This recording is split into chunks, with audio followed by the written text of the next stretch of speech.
Arabian નાઇટ્સમાં આ હજામે કહેલી તેના છઠ્ઠા ભાઈની આ વાર્તા છે. તેને વાત કરી કે મારો છઠ્ઠો ભાઈ સકાસિકના બંને હોઠ કપાઈ ગયા હતા. તે એક વખત પૈસાદાર હતો પણ પછી ગરીબ થઈ ગયેલો. એટલે એકવાર પોતાની જિંદગી ટકાવી રાખવા તે ભીખ માંગવા નીકળ્યો. રસ્તા ઉપરથી જતો હતો તેવામાં એણે એક મોટો ભવ્ય મહેલ જોયો, જેના પ્રવેશ દ્વાર આગળ એક ઊંચું બીજું મકાન હતું. આ મકાનમાં આમ તેમ ખોજાઓ બેઠા હતા. આમાંના એક ખોજાને મારા ભાઈએ પૂછ્યું ત્યારે જવાબ મળ્યો કે ભલા તું આટલું પણ જાણતો નથી? આ મહેલનો માલિક બરમાકી કુટુંબનો એક નબીરો છે. એટલે તેણે એક ખિતમગાર પાસે જઈને ભીખ માંગી. ખિદમગારે તરત જ કહ્યું, ભાઈ જા, આ મોટા દરવાજામાંથી અંદર જા અને જે જોઈતું હશે તે મળશે. અમારો શેઠ વજીર તને આપશે. આ પ્રમાણે સાંભળી તે અંદર ગયો. બીજો દરવાજો પણ તેને વટાવ્યો. પછી થોડી વાર સુધી ખુલ્લા ચોગાનમાં તે પહોંચ્યો. પછી તે એક અતિશય ભવ્ય અને સુંદર મહેલ તેને દીઠો. એમાં બધી જગ્યાએ આરસ ચડ્યા હતા. બારીએ અને બારણે ભારે કિંમતના પડદા ટીંગાડ્યા હતા અને તેની વચમાં તેની જિંદગીમાં કોઈ દિવસ દીઠો ન હતો એવો બગીચો હતો. ત્યાં જઈને પછી ક્યાં જવું એવા વિચારથી મૂંઝાઈ મારો ભાઈ ઊભો રહ્યો. પણ પછી જરા આગે ખંડો હતા જેમાં માણસોની અવર જવર જણાતી હતી. તે તરફ એ ગયો.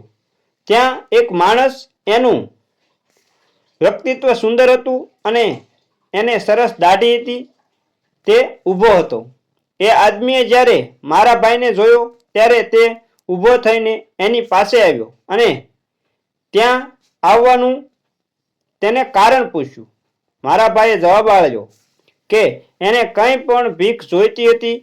તે સાંભળી પહેલાં એ બહુ ખેદ થયો અને પોતાની કિંમતી જબ્બાને બતાવી કહ્યું, શું હું આ શહેરમાં છું અને તું ભૂખ્યો છે? આવી ખરાબ પરિસ્થિતિ હું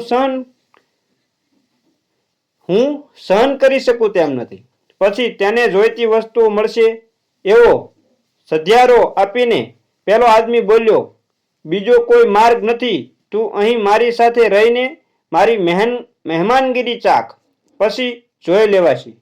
પછી મારા ભાઈએ જવાબ આપ્યો, પણ નામદાર, હું હવે થોભી શકું એમ નથી. હું તો ભૂખથી મરી જાઉં છું.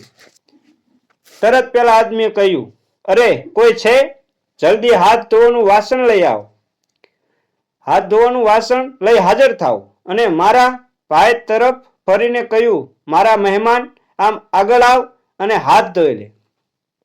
પછી મારો ભાઈ તો આગળ આવ્યો, પણ એને તો પાણીનો ઘડો કે હાથ ધોવાનું વાસણ બેમાંથી કશું જોયું નહીં. પણ પેલો આદમી તો અદ્રશ્ય સાબુથી અને પાણીથી હાથ ધોતો હોય એમ કરવા માંડ્યું અને પછી બોલ્યો, ટેબલ ગોઠવો. વળી મારો ભાઈ તો કશું જોઈ શક્યો નહીં. પછી યજમાને કહ્યું, ભલા ભાઈ, હવે આ માંસને જરા પણ સંકોચ પામ્યા વિના ઇન્સાફ આપ.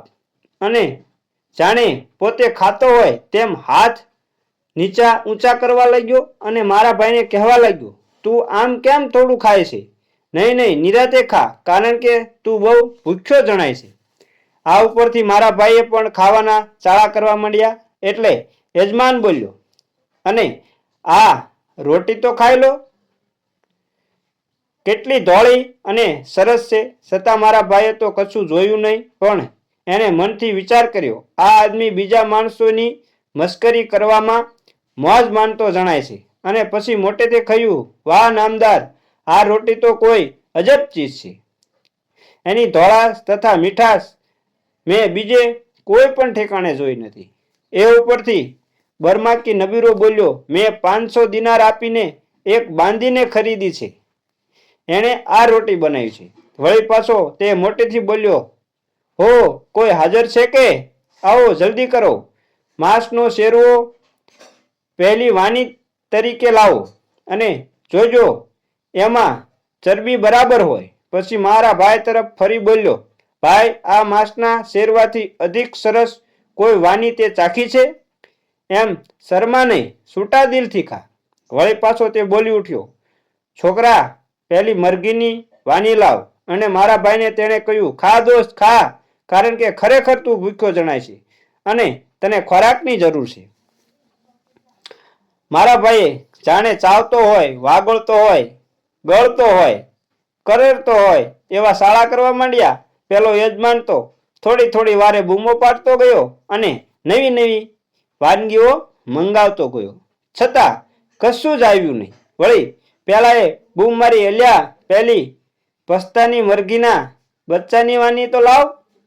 અને મારા ભાઈને કહ્યું, બિરાદર, આ બધાને મેં પસ્તા ખવડાવી જાડા કર્યા છે. આ બિરાદર આ જિંદગીમાં તે આવી વાની ખાધી નહીં હોય. મારા ભાઈએ જવાબ આપ્યો, ખરેખર નામદાર, આવી વાની તો લાજવાબ છે. પછી જાણે પોતે મારા ભાઈને ખવડાવતો હોય તેમ એણે હાથ એના મોં આગળ ધર્યા. આમ ને આમ દરેક કલ્પિત વાની ગુણ એ ગાતો ગયો. પહેલી તરફ મારો ભાઈ ભૂખથી ગાંડા જેવો થઈ ગયો. એને તો રોટીનો એક ટુકડો કે કાચું અનાજ પણ અત્યારે વધારે આવકારદાયક લાગતું હતું. વળી પાછું પેલા મારા ભાઈને પૂછ્યું, આવી વાનું અને આવી વ્યવસ્થાદાર પીરસનું તે બીજે ક્યાંય પણ જોયું હતું? નહીં નામદાર, કદાપી નહીં. ભાઈએ જવાબ આપ્યો. ખા બિરાદર, પેટ ભરીને ખા. પેલાએ કહ્યું, નહીં, હવે માફ કરો, માંસ વગેરે પેટ ભરીને ખાધું છે. મારો ભાઈ બોલ્યો, હુકમ આપ્યો અને મારા ભાઈને કહ્યું, આ બદામની બરફી તો ચાખ અને આ મધના વડા તો જો ખરો, આમાંથી મધના તો ટીપા ટપકે છે. મારા ભાઈ એના વખાણ કર્યા અને કહ્યું, આમાં કસ્તુરી જરા આગળ પડતી છે. જવાબમાં પેલા કહ્યું, મારે ત્યાં એ રવૈયો છે, કસ્તુરી અને અંબર આ વડામાં ભારોભાર નાખવાનું જ. મારા ભાઈએ પોતાનો ઢોંગ કર્યો અને જડબા હલાવ્યા કર્યા. ત્યાં તો પેલાએ હુકમ છોડ્યો, ચાલો બસ કરો, હવે ફળફળાદી લાવો. પછી ભાઈને કહ્યું, આ બદામ, અખરોટ, દ્રાક્ષ, બીજા સૂકા તેમજ લીલા ફળોના નામ તે દેતો ગયો અને વખાણ કરતો ગયો. આખરે મારા ભાઈએ કહ્યું, બસ, હવે મારું પેટ ભરાઈ ગયું છે, હું જરા પણ વધારે ખાઈ શકું તેમ નથી. નહીં નહીં નહીં નહીં, અલ્લાહના નામ પર જો તને હજી પણ ભૂખ હોય તો તું આ જરા પણ અચકાયા વગર ખા અને ભૂખ્યો રહેતો નહીં. પણ મારા ભાઈએ કહ્યું, આટલી બધી વાનગી ખાધી પછી માણસ ભૂખ્યો કેમ રહે? પણ પછી તેને વિચાર આવ્યો, આ બધા ચાળાનો તેને પશ્ચાતાપ થાય એવું કંઈક કરવું. એટલામાં પેલો પાછો બોલ્યો, શરાબ હાજર કરો. અને જાણે મારા ભાઈએ ને આપતો હોય તેમ હાથ હવામાં વીંજ્યો અને કહ્યું, લે બિરાદર, આ જામ લે અને તને ગમે છે કે નહીં તે કહે. પણ નામદાર, મને તો 20 વર્ષ જૂનો શરાબ હોય તો જ પીવો ગમે. ભાઈ બોલ્યા, વાહ વાહ, એમાં તે શું મોટું કહ્યું? પેલો બોલ્યો, લે, આ બરાબર 20 વર્ષ જૂનો જ છે, લાવો લાવો. આમ કહી ભાઈ જાણે પીતો હોય તેમ એણે ચાળા કર્યા. તારી તંદુરસ્તી કહીને પેલાએ પોતે પણ જાણે જામ પીધો હોય તેમ કરી બતાવ્યું અને ફરીથી જામ ભરીને ભાઈને આપતો હોય એવા ચાળા કર્યા. ભાઈએ જાણે તે જામ ગટગટાવી ગયો હોય એમ બતાવ્યું. પછી જાણે શરાબની અસર થતી હોય એમ પણ બતાવ્યું. પછી પેલા યજમાન છે તે પહેલા તો મારા ભાઈએ પેલાને એક લાફો કસી નાખ્યો અને પછી ઉપરા ચાપરી મોં ઉપર લપડાકો લગાવ્યા કરી. પેલો ગભરાઈ બોલી ઉઠ્યો, હરામજાદા, આ શું કરે છે? જવાબમાં મારા ભાઈએ કહ્યું, આ ગુલામ તરફ મેં ઘણી લાગણી દર્શાવી, તારા મહેલમાં મને દાખલ કરી આવકાર આપ્યો, સરસમાં સરસ વાનગી ખવડાવી અને મોંઘામાં મોંઘો અને જૂનામાં જૂનો શરાબ પીવડાવ્યો, જેથી હું બિચારો ગાંડા જેવો થઈ ગયો. પણ તું એવો ખાનદાન છે કે આ તારા ગુલામના અજ્ઞાનને સહન કરી લેશે અને મેં જો કોઈ અપરાધ કર્યો હોય તો તું ક્ષમા આપશે. જ્યારે મારા ભાઈના આ શબ્દો પહેલા બરમાકી નબીરાએ સાંભળ્યા ત્યારે તે મોટેથી ઈસે પડ્યો અને બોલ્યો, લાંબા વખતથી હું માણસોની આવી મસ્કરી કરું છું અને મારા મિત્રોમાં ગાંડા ખપવાનો ઢોંગ કરું છું, પણ મારી મસ્કરીઓમાં સાથે રહીને ઊંડા ઉતરવા જેટલી શક્તિ તારા સિવાય બીજા કોઈએ દાખવી નથી. તેથી હું તને માફ કરું છું અને આજથી હું તને મારો ખાસ મિત્ર માનું છું. તારે હવે મને છોડીને બીજે ક્યાંય જવાનું નથી. પછી તેણે પોતાના નોકરોને સાચે સાચ ટેબલ ગોઠવવા કહ્યું અને જેટલી વાની તે મસ્કરીમાં બોલ્યો હતો તેટલી વાની સાચોસાચ પીરસવામાં આવી.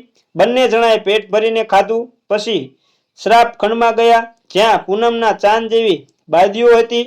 મીઠા ગીત ગાયા, ભાત ભાતના વાજિંત્ર વગાડ્યા. બધું સાંભળતા તેમણે ખૂબ શરાબ પીધો. આખરે શરાબ જીત્યો અને આ બે હાર્યા. બરમાકી નબીરાએ મારા ભાઈને એક મિત્ર તરીકે ગણ્યો અને પોતાનો ભાઈ હોય તે પ્રમાણે તેના પ્રત્યે હેત દાખવ્યું. તેને પોશાકો ભેટ આપ્યા અને ખરા સ્નેહથી એની સાથે વર્ત્યો. બીજે દિવસે સવારથી પાછા આ બંને મિત્રો મજા કરવા માંડ્યા અને આ પ્રમાણે 20 વર્ષ સુધી તેઓ આનંદમાં રહ્યા અને મોજ મજા અને મસ્તી કરી. મિત્રો, જો અમારી વાર્તા સારી લાગી હોય તો અમારી ચેનલને લાઈક, શેર અને કોમેન્ટ કરવાનું ભૂલતા નહીં. અને જો ચેનલ પર નવા હોય તો હું તમને એક વિનંતી કરું છું કે એક અનુરોધ કરું છું કે અમારી ચેનલને સબસ્ક્રાઈબ જરૂર કરી લેજો. જય માતાજી મિત્રો.